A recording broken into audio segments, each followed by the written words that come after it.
ज्यावेळी मी स्वतः या प्रोफेशनमध्ये आले, लहान गावातनं आले होते, त्यामुळे परीक्षा पास झाले आणि बातम्या वाचायला लागले टी व्हीवरती, तेव्हा मला कळत नव्हतं की नेमकं कुठेतरी आपले जे वेलविशर्स असतात ते सगळेच म्हणतात की नाही छान झाले, नाही अजून चांगलं होईल, बरं चाललंय.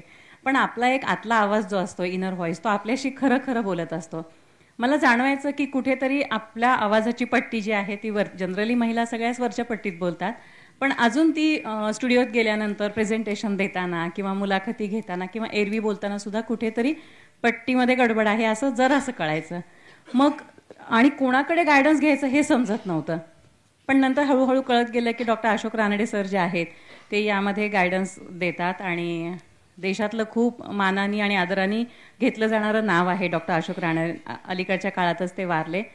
तर रानडे सरांकडे जेव्हा मी गेले तेव्हा सर म्हणाले की तुम्ही कुठल्या प्रोफेशनमध्ये आहात आणि काय करता आहात याच्याशी मला काहीच देणं घेणं नाही आहे. मी कुणालाही माझ्याकडे जेव्हा विद्यार्थी म्हणून एखादी व्यक्ती येते त्यावेळी त्यांना विचारत सुद्धा नाही की तुम्ही डॉक्टर आहात का, इंजिनियर आहात का, विक्रेते आहात का, मेडिकल रिप्रेझेंटेटिव्ह आहात का, वकील आहात, शिक्षिका आहात. त्यांच्याकडे अनेक अभिनेते, दिग्गज अभिनेते, ज्यांना अतिशय आपण आवाजापायी त्यांच्या प्रेमात असतो अभिनेते, असे अनेक जण त्यांच्याकडे गायडन्ससाठी यायचे. पण त्यांना सगळ्यांनाही सरांचं ठरलेलं उत्तर असायचं की प्रत्येकाला स्वतःचा आवाज नीट पद्धतीनं कसा वापरता येईल हे बघणं जर त्याला स्वतःला गरजेचं वाटत असेल तर त्यांनी काही व्यायाम प्रकार करणं गरजेचं आहे. आणि ते जर तुम्ही नियमितपणे करत गेलात तर खास करून ग्रामीण भागातल्या मंडळींना ही अडचण फार मोठ्या प्रमाणात जाणवते. त्याचं कारण मी सरांना विचारलं की मला स्वतःला ग्रामीण भागाची पार्श्वभूमी आहे, पण मग शहरातली लोक फार सोफिस्टिकेटेड बोलतात आणि ग्रामीण भागातली बोलत नाहीत असं म्हणायचं का. तर त्यांनी त्याच्यावर उत्तर असं दिलं होतं की जनरली आपण जे बोलतो त्याचा संबंध हा थेट श्वासोच्छ्वासाशी असतो. आपण जो श्वास घेतो, जो श्वास सोडतो, त्याची एकूण गती, लय आणि तुम्ही किती फुफ्फुसामध्ये ऑक्सिजन साठवून ठेवता, किती क्षमता आहे, त्यावरती ह्या सगळ्या गोष्टी निगडीत असतात. शिवाय तुमचं स्वरयंत्र तुम्ही कशा पद्धतीनं वापरता, ह्या सगळ्या गोष्टी ते म्हणाले मेडिकली सुद्धा तुम्ही समजून घेणं तितकंच गरजेचं असतं. आणि मग ग्रामीण भागातली मंडळी थोडंसं रफ किंवा थोडंसं वरच्या पट्टीमध्ये असं का बोलतात असं विचारल्यावर सर म्हणाले होते की जनरली शहरामध्ये फ्लॅट्स असतात, त्यामुळं तुम्ही फ्लॅटमध्ये जेव्हा असं समोर जर बोलता तेव्हा फार आवाज वरच्या पट्टीत न्यायची गरजच नसते. सहज बोललं तरी एकमेकांना ऐकू जातं कारण जवळ असता तुम्ही. पण ग्रामीण भागात घरं थोडी अंतरांतरावर असतात. तुम्ही जेव्हा बोलता तेव्हा आपलं बोलणं हे हवेच्या प्रेशरवर सुद्धा अवलंबून असतं म्हणाले. म्हणजे दोन व्यक्तीमध्ये जो मधला अंतर आहे. आता हे सगळं AC ऑडिटोरियम बंद आहे, त्यामुळं मी आणखीन खूप खालच्या पट्टीत बोलले तरी आपल्याला ऐकू जाईल, विदाऊट माईक घेतला तरी ऐकू जाईल. पण हे जर आता आपण पु ल देशपांडे अकादमीच्या त्या मोकळ्या पटांगणावर जर घेतलं तर मला नॅचरली माझी पट्टी वर घ्यावी लागेल आणि विदाऊट माईक मी तुमच्याशी बोलूच शकणार नाही, कारण तिकडे मोकळी हवा आहे.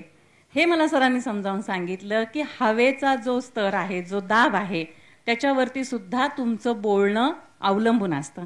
म्हणून मग तुम्हाला ते रीतसर शिकावं लागतं. फक्त गायकांनी, फक्त निवेदकांनी, फक्त सूत्रसंचालकांनी किंवा त्या प्रोफेशनमध्ये असणारे डबिंग आर्टिस्ट असतील यांनीच केवळ आपला आवाज प्रोफेशनली उत्तम वापरावा असं काही नसतं. त्यांनी तर वापरावाच, पण ज्याला कुणाला वाटतं की मला माझा आवाज उत्तम पद्धतीनं वापरायचा आहे तर त्याचे जे सरांनी माझ्याकडनं त्या त्यावेळी प्रात्यक्षिकं करवून घेतली ती प्रात्यक्षिकं मी तुमच्याकडनं करवून घेणार आहे. सर आम्हाला सांगायचे की तुम्ही कुठलंही भाषण सुरू करताना किंवा स्टुडिओत जाताना, काही निवेदनाचं काम सुरू करताना पाणी पीत चला म्हणाले. तुम्हाला तहान असो किंवा नसो, मी म्हणून बाटली मागवली आता ते दाखवण्यासाठी. आणि पाणी पण घेऊन तुम्ही गटागटा पिऊ नका. तर ते कसं प्यायचं तर ते असं मी दाखवते.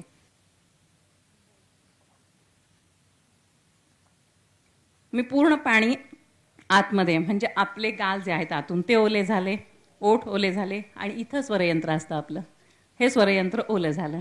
आणि हे जर सगळं ओलं असेल तर बोलताना आपला आवाज कापत नाही, खर येत नाही, थकवा जाणवत नाही आणि ऐकणाऱ्याला ते त्रासदायक वाटत नाही. आणि खरंच रानडे सरांनी मला इतका छान आत्मविश्वास मिळवून दिला ना, त्यानंतर आजतागायत मी मागे वळून बघितलं नाही. म्हणजे मला कधी स्वप्नात सुद्धा वाटलं नव्हतं की मी कधी काळी माझ्या आवाज कुणाला आवडेल, कुणीतरी मला असं सांगेल की तुमचा आवाज आम्हाला आवडतो, किंवा मी टीव्हीची न्यूज रीडर म्हणून एवढी वर्ष काम करेन किंवा अनेक स्टेज शोची सूत्रसंचालिका म्हणून काम करेन, हे मी कधी स्वप्नातही पाहिलं नव्हतं. सरांचं एक वाक्य मला इतकं काळजात घर करून गेलं की सर म्हणाले, बाळ कुठल्याही प्रोफेशनमध्ये आपण असो, आपण हाऊसवाईफ असलो, शाळेतली मुलगी असलो तरी सुद्धा कुणालाही, प्रत्येक माणसाला स्वतःचा आवाज नीट पद्धतीनं वापरावासा वाटला पाहिजे, कारण बोलणं हे नैसर्गिक नाही. आपली गरज म्हणून आपण बोलायला शिकलो, भाषेची निर्मिती झाली आणि मग त्याच्यातनं आपण बोलायला शिकलो. ग्रामीण भागात राहणारी लोकही खूप संघर्ष करत कुठपर्यंत तरी पोचायचा प्रयत्न करत असतात आणि ह्या सगळ्या प्रवासात त्यांची मुळं इतकी घट्ट होतात की सहसा कुठला कठीण प्रसंग आला तर ते पटकन असे हडबडून जाणं ज्याला म्हणतात ना, तसं होत नाही. घाबरत नाहीत ते. म्हणजे माझ्या बाबतीत मुंबईसारख्या ठिकाणी येऊन अनेक अडचणींना मला सामोरं जावं लागलं, पण मला कधीही कोणत्याही गोष्टीची कधीच भीतीच नाही वाटली. म्हणजे सगळ्यात पहिल्यांदा मी जेव्हा रुपारेल आणि हे सगळं बघितलं किंवा पुण्यातलं SP बघितलं, त्यावेळी मी विचार केला की माझ्या कॉलेजात लातूरसारख्या ठिकाणी जिथं दिवसात फक्त एक सिटी बस आम्हाला बघायला मिळायची, म्हणजे त्या सिटी बसमध्ये चढण्याची हिंमत आमची नसायची, गर्दीमुळे म्हणा किंवा because of lack of money whatever, आणि दिवसभरात एकदा येणं त्यापेक्षा चालत गेलेलंच परवडलं ना. अशा वातावरणात आणि इतक्या ग्रामीण भागात राहिल्यानंतर हे पाहिल्यानंतर डोळे दिपून जाणारच ना. बरं, हे सगळं बघताना त्यांचं खूप भारी कौतुक वाटायचं. आम्हाला एक छोटा नाटकाच्या रिहर्सलसाठी दिवा लागायचा तर आम्हाला सरांकडे जाऊन दिवस दिवस रडावं लागायचं की सर आमच्या नाटकाला एक सुद्धा दिवा नाही, आम्ही अंधारात कसं करायचं. टेबल मागायला गेलं की पण म्हणायचे, आम्ही म्हणायचं सर टेबल ही आमच्या नाटकाची गरज आहे, आम्हाला एक तरी टेबल द्या. आपल्याकडे कॉलेजात सगळे मिळूनच आहेत 10 टेबल, तुम्ही एक नेल्यावर आम्ही काय करायचं. म्हणजे किती लहान गोष्टीसाठी आपल्याला केवढा मोठा संघर्ष करत राहावं लागतं, ज्या गोष्टी शहरामध्ये इतक्या सहजी मिळतात. म्हणजे जे माझ्याही मुलींनी अनुभवलं हे सगळं.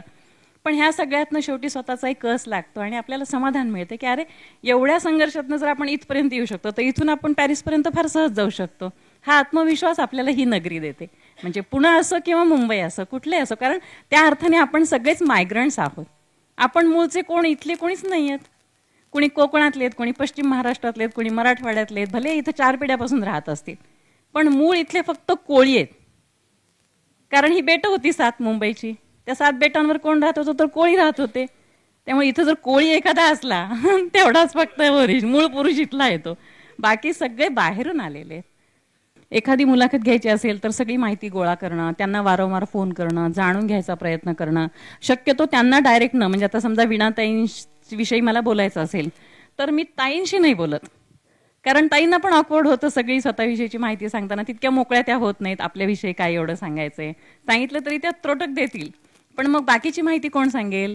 मग वीणाताईंच्या जवळचे कोण आहे त्यांच्याशी गप्पा मारायच्या, जेणेकरून त्यातलं काही जर मला नवीन सांगता आलं तर ते वीणाताईंना सुद्धा आनंददायी होईल. अरे ह्या बाईनं काहीतरी मेहनत केली बरं का.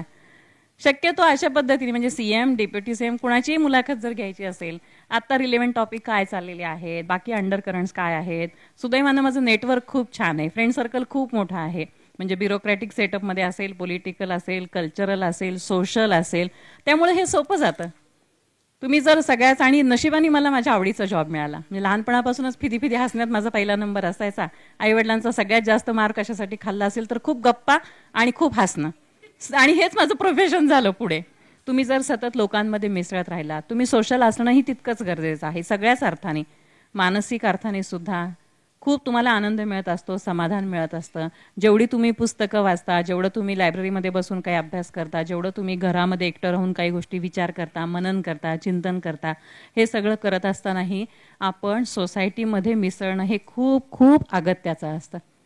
त्यांनी आपण सुद्धा सगळ्या बाजूनी विचार करणारं आपलं व्यक्तिमत्व सुद्धा बहुआयामी होतं. खूप आनंद देणाऱ्या गोष्टी असतात ह्या. घरातनं बाहेर पडतो तेव्हा समोर कोणी असतील, काका काकू, मुलं असतील, हाय हॅलो गुड मॉर्निंग म्हणणं, किती घाईत, आपण सगळेच घाईत असतो. कारण सकाळी निघतो तेव्हा आपल्याला सुचत नसतं, ब्रेकफास्ट राहिलेला असतो घरात तसाच.